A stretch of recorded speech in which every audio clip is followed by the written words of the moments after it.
Hello interwebs, welcome to Let's Build Computers. We're looking at the Corsair K95 RGB Platinum keyboard today. So this comes from a prestigious line of Corsair keyboards. This is their current flagship model. Our main differences from the previous ones is we now have the light strip along at the top now as well. And that also extends to the side, so you can see it just goes down the edges as well. This is a really nice looking keyboard. I have to admit, when this thing was announced and they were just like, oh, light strips along the top, I was a bit like, who cares? But I have to admit, it really sets this thing off really nicely. The light strip along the top is kind of overexposing slightly on the camera at the moment. It's difficult for me to fix that. But in real life, it's really rich and vibrant colors. It really, really sets the keyboard off. It looks gorgeous, this thing. You know, the actual shades of color are fantastic. I mean, I'm very skeptical about RGB stuff because right now in the custom computer industry, everything is RGB and everyone is banging on about 16 million color RGB, rainbow this, that and the other, and it's kind of tiring me out. I'm kind of bored of the whole RGB fad, but you can't deny it looks incredible. It does look fantastic. And you know, we've got this on the rainbow spiral at the moment and that looks really cool. I'm hoping it's going to be able to do some other stuff as well, so we'll be taking a look at the software. But firstly, let's just talk about the keyboard itself. This is an aluminium frame, and I'm always a little bit skeptical about these whole sort of no key tray thing, where the frame is the very base of the keyboard, and you can actually see the bottom of the RGB mechanical switches. But it actually looks all right. I thought it would look a bit skeleton, a bit threadbare, but it looks really nice. We've got 6 programmable macro keys down the side. We've got media keys up here, including a rolling volume control, which feels really nice. Actually, that's the first time I've touched that. That's kind of cool. Then we've also got controls up here for lock workstation, the keyboard backlight brightness, so we can turn all the lights off at the touch of a button, or we can have them low, medium, or high. And what does that do? Oh, cool. We have different profiles built into the keyboard. I haven't even installed any software yet, so that's pretty cool. So we've got a kind of rain effect. That's awesome, I love that. What else have we got here? Alright, we've just got a spread spectrum there. Is that traveling? Yep, that's a sort of slow progressive wave. I like that one, that's nice. What else does it do?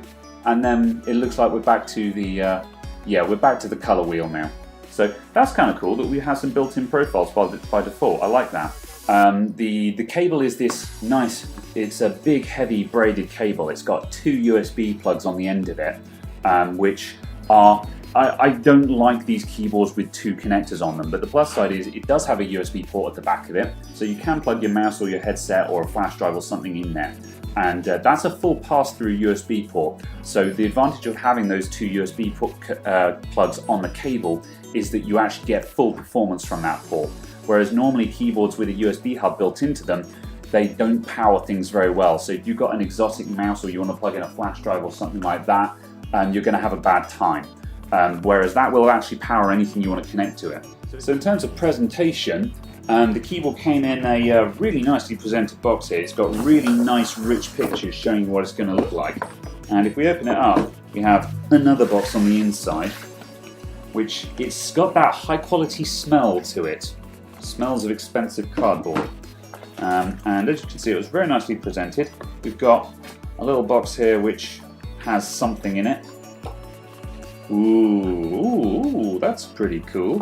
Alright, so we've got a warranty and user guide and stuff. And we've actually got some extra keycaps here. What have we got? We've got some replacement WASD controls. So yeah, we've got a full set of keycaps there and a little tool for removing the keycaps. That's a nice touch. I didn't spot that when I was opening it up. So let's close that up. Then finally at the bottom of the box here, if I can get to it, we also have a wrist rest. So let's just take a quick look and just see how nice that is. So let's insert that into there. It goes in like that, I guess. That's okay. It doesn't fit in a very convincing manner, but it certainly works. It's functional. Let's put that on the keyboard and just see how comfortable that is to use.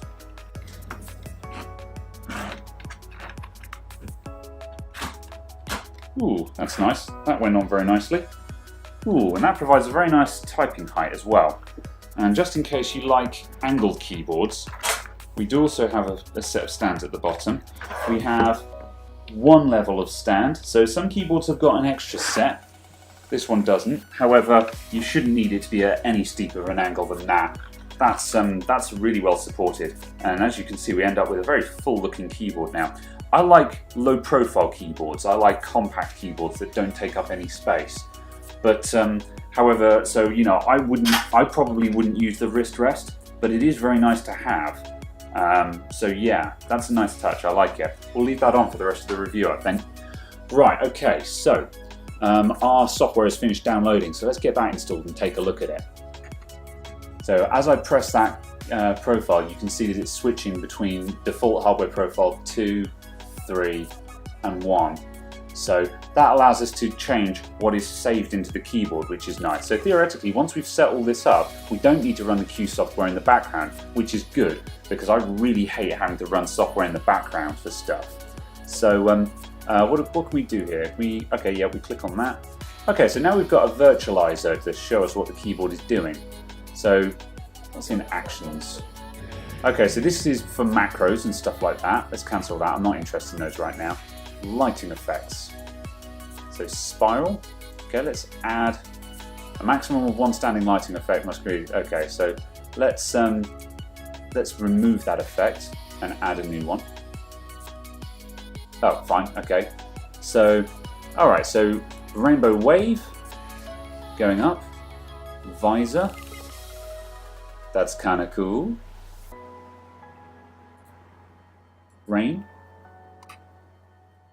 That's similar to that stock effect. I like that one. That's cool. Color shift. Alright, so there's our standard phase changing. Color pulse. This is probably going to be a breathing effect. Yeah, so there's the whole breathing effect thing.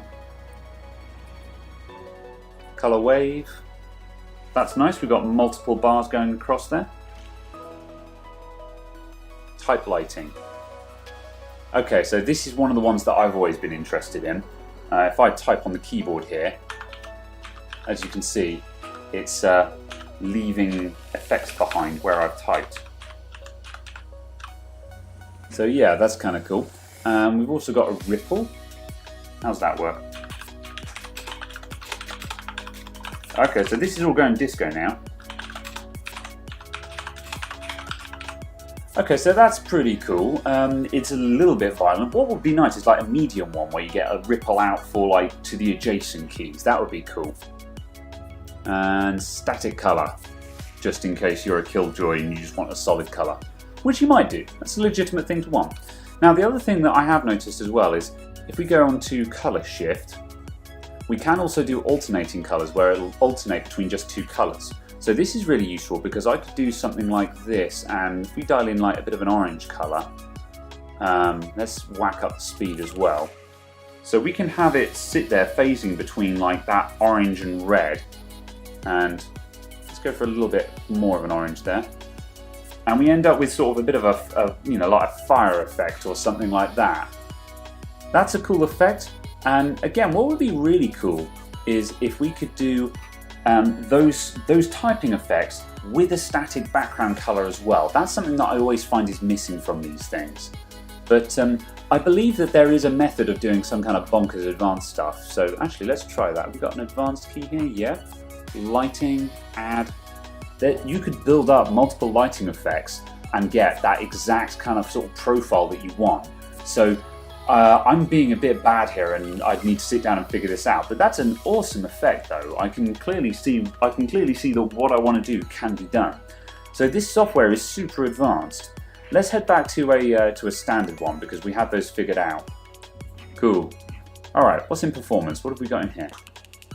We can also disable certain Windows system controls as well, so that's not bad. And then save profile to device.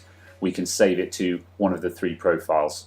So yeah. That's nice as well because when you've got something nailed down that you really like, you can specify exactly which one you're going to put it in. Whereas a lot of the time in these programs, when you're making custom profiles, you'll make something up and you'll be like, oh, that's really cool, but damn it, I'm on the wrong profile. I want to save this in profile 1, not profile 3. So yeah, we can select where we're going to save this one. So that's cool. I like it. So that pretty much sums up the software.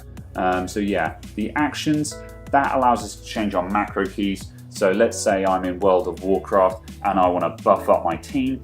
I can press, say, G1 to select all of my team members, and then G2 is going to put all of the defensive buffs, cast 3 spells in a row or something like that. I don't actually play World of Warcraft, but I'm pretty certain that's still a thing. So failing that, you could probably set it up in League of Legends, so you press one of those keys and it will do all your shop purchasing at the end of each round or something like that. So lots of uses for macro keys. And again, all of these macro keys, these can all be saved into the keyboard. So if you carry your keyboard and you plug it into a different computer, you're going to still have all of that functionality. So very cool. Okay, so we've established we like it. Super cool keyboard. There's one more thing we need to talk about though, and that is the price. It's £195. It may as well be 200 quid for all intents and purposes, because yeah, it's expensive. So £200 for a keyboard, what do we think of that? I mean, the thing is that you can buy a keyboard that does the job for 20 quid. Hell, you can buy one for £10 if you don't mind a cheap one. But the issue is that if this is something that you're going to be using all day, every day, so it warrants spending decent money on. You know, I don't hate on people who have an exotic keyboard. But the problem is that, yeah, 200 quid is a lot. You can get very, very tasty keyboards for like £100. So let's say that you want to spend about 100 quid on a keyboard. What's that going to get you instead? If we look at their lesser keyboards, the first things that you're going to lose are the RGB lighting and the macro keys on the left. Those are the main things that we've got in contention here. If we sacrifice the macro keys on the left-hand side here, these fellas down here, we can drop down to something like a K70 RGB. That immediately slashes the price down to the mid-hundreds. So we're talking 150 to 160, depending on which switches that you buy. And likewise, if we go down a bit further to something like the K95, that's the 10-less keyboards. You can get those with the RGB LEDs, no 10 key, and no macro switches. And with there, you're looking at about 125 to 140, depending on switches. You know, the RGB red switches, which are the ones that most people go for, that's £130. And then if you drop down to the K70, you'll still get cherry mechanical switches, and you can get that in red or blue backlighting. And now we're talking sort of £120. And that's still a really tasty keyboard. It's still going to have the same quality, that machined aluminium base, the lovely wrist rest. So you're paying an awful lot of money for this thing. So I think the value is there because you've got 10 key, you've got macro switches, you've got the glorious 60 million RGB color lighting, and the hardware profiles. I can see why this keyboard costs £200. The question on whether you're willing to pay £200 is one that only you can answer. I reckon, I'm not going to say whether it's value for money or not, because obviously it's whether it's valuable to you. It's a lot of money for a keyboard. I think the price is justified, but it's still a lot of money. If all of these bells and whistles, like if you don't think you're going to use the macro keys, if macro keys are not useful to you, do not buy the Platinum. Straight away. Just don't bother with the Platinum, because you're paying extra just for those keys straight away. If you can do without the RGB lighting, then immediately you may as well drop to something like a K70. Or failing that, if you want 10-less, then you want to switch over to something like the K65 RGB, which is going to give you the same RGB lighting minus the strip at the back, but without the 10 key, and you're going to save yourself 50 quid straight off the bat there. Hell, you're going to save yourself 60 or 70 pounds. So I think the keyboard is worth the money that they're asking for it because of the features it has, but you need to decide very carefully if you think you need those features, because if you don't need them, there are cheaper options available. Past that though, it's an absolutely glorious keyboard, and I'd highly recommend it for someone who wants to blow a lot of money on a keyboard. So, thank you very much for watching. I'll see you all next time. Goodbye for now.